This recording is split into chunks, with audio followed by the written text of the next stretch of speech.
Xin chào các bạn đã đến với kênh của mình. Trong video này, mình sẽ trình bày cách mình tạo hình thịt xông khói, trứng chiên và Monster Lasagna. Mời các bạn cùng xem.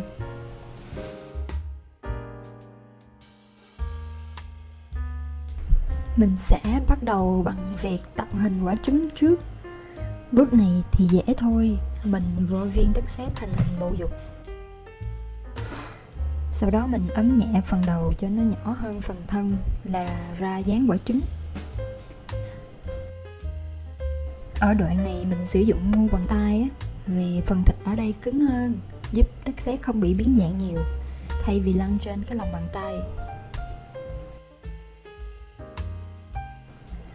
Đất sét mình sử dụng là đất sét polymer, hay còn được hiểu là đất sét có thành phần nhựa. Loại đất sét này phải gia nhiệt, như luộc hoặc nướng thì nó mới cứng được ha.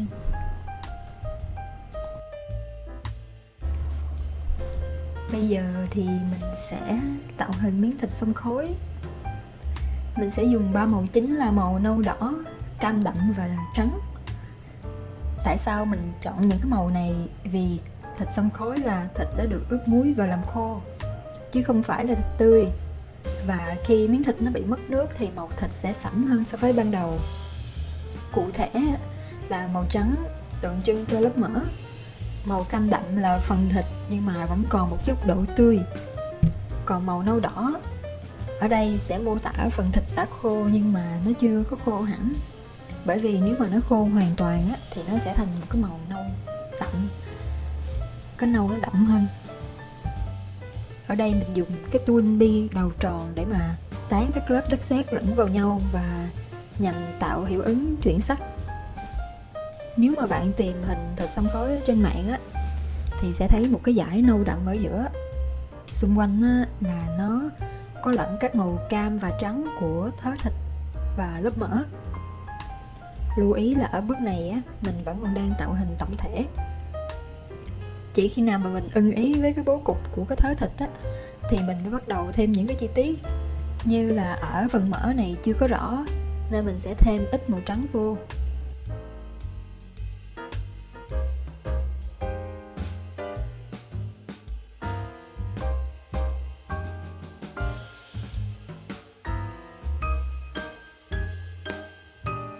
Phần rìa hai miếng thịt, mình sẽ dùng tool có những cái thanh sắt như vậy để mà tạo cái cảm giác sần sùi.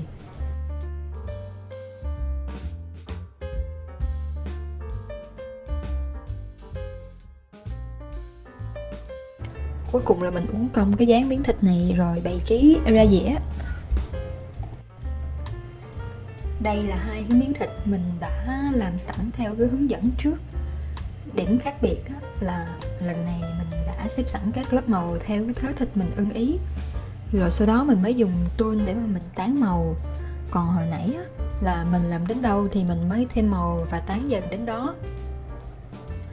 Theo mình thì cái cách này giúp mình kiểm soát màu sắc và cái thớ thịt tốt hơn. Nó giúp tránh bị loang lỗ hoặc là mất phông.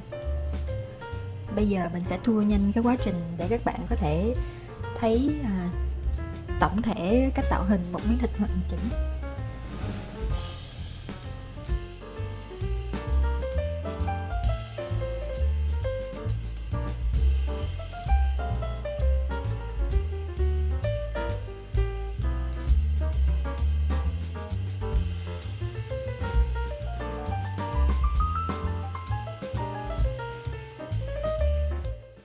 Thì cuối cùng để miếng thịt nó trở nên hấp dẫn hơn, mình sẽ phủ một cái lớp nước bóng nhẹ. Thì lớp nước bóng này sẽ vừa đóng vai trò bảo vệ và vừa tăng thêm cái hiệu ứng màu sắc và làm nổi bật cái bề mặt của miếng thịt ha. Ở ngoài miếng thịt xông khói, khi mà các bạn để ý thì khi mình chiên nó thì nó cũng sẽ bị áo một cái lớp dầu thì cái lớp bóng này nó cũng sẽ đóng một cái vai trò tương tự. Bây giờ mình qua phần tiếp theo là tạo hình món trứng chiên nha. Mình sẽ tạo hình quả trứng trực tiếp lên chảo và cái dĩa này để mà đảm bảo tỷ lệ chính xác nhất ha.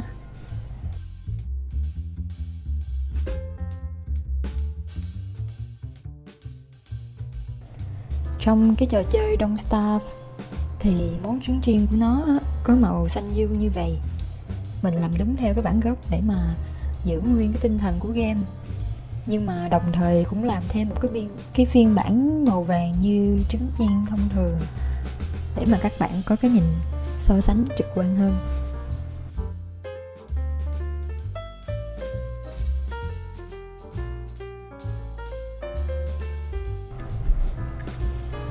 Để món trứng nhìn thật hơn á, mình sẽ dùng cái dụng cụ đầu bi tròn để mà tán mỏng phần cạnh, đồng thời là tạo bề mặt hơi gồ ghề một chút.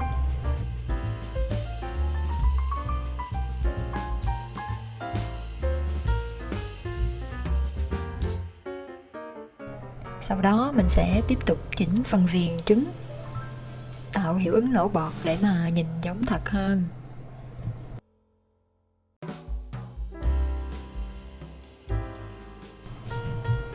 Tiếp theo là mình sẽ thêm hiệu ứng cháy nhẹ cho cái rìa trứng. Để cố định trứng không bị xê dịch khi tô màu, mình sẽ dùng băng keo hai mặt dán cố định lại.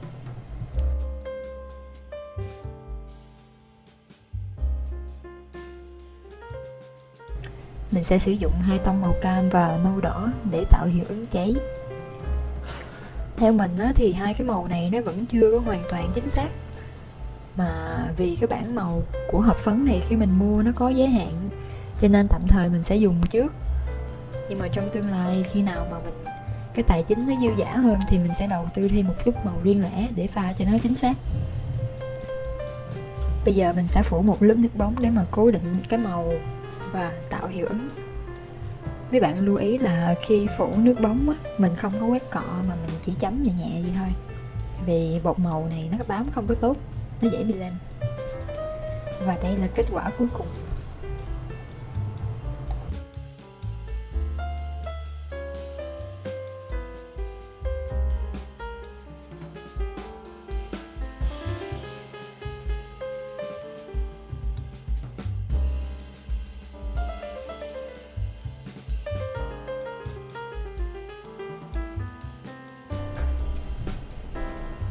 Phần cuối cùng trong video hôm nay là tạo hình món lasagna. Đây là một món mì Ý đúc lò. Mỗi lớp mì sẽ được cán mỏng và xếp xen kẽ với phô mai, thịt, nước sốt cà chua và sốt kem. Để làm những tấm lá mì thì mình sẽ tận dụng phần đất sét tự khô còn dư và cán nó thật mỏng. Trong trò chơi Don't Starve, khi mà bạn nấu hai miếng thịt quái vật cùng với hai cái chùm dâu dại hoặc là hai quả trứng á, thì bạn sẽ nhận được một phần lasagna. Nhưng mà lưu ý á, khi dùng hai quả trứng thì sẽ có 50% khả năng là nó sẽ cho ra món thịt xông khói chiên trứng. Cho nên cũng vì như vậy á, mà trong cái video này mình kết hợp hai cái món này lại với nhau.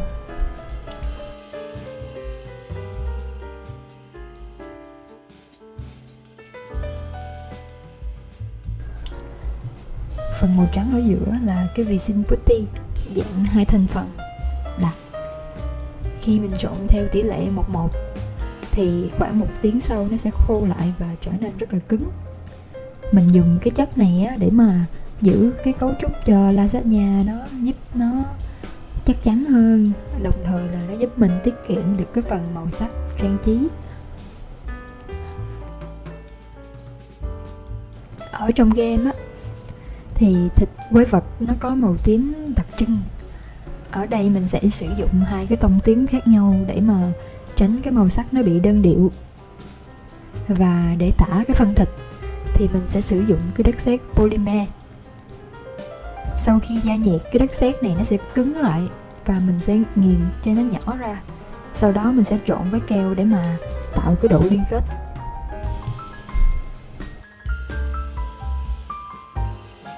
Cuối cùng mình phủ một cái lớp keo để giả làm sốt kem.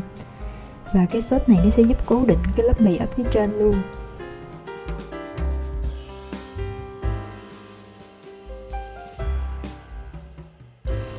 Mình sẽ dùng cái tool đầu bi này nè để mà tạo độ cong nhẹ cho cái lớp mì. giúp cho nó trông tự nhiên hơn á. Và để tạo hiệu ứng thịt trộn sốt cà chua, mình sẽ phủ một ít phấn màu. khi mà mình thấy nó chưa có đủ, cho nên là mình sẽ thêm một vài cái chi tiết khác để làm cho cái phần sốt cà chua này nhìn nó chảy ra, nó tự nhiên hơn. Cái lớp sốt kem này á, sau khi khô thì nó sẽ có màu sậm hơn một chút. Cái này là do đặc tính của lớp keo chứ mình không có can thiệp gì hết. Ngoài ra, để tạo hiệu ứng nướng cháy xém á, mình sẽ đánh thêm một chút phần màu. Mình sử dụng phấn màu nha, ở phần viền. Thật ra khi mà mấy bạn làm món này ở ngoài đời á, mấy bạn khi mà nướng quá lâu thì cái phần rìa nó cũng sẽ xuất hiện những cái đốm cháy như vậy.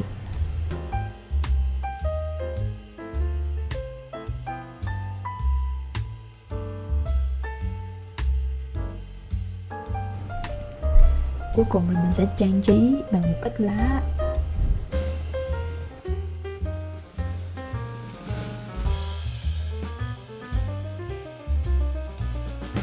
Bây giờ tụi mình cùng xem phần trình bày ha.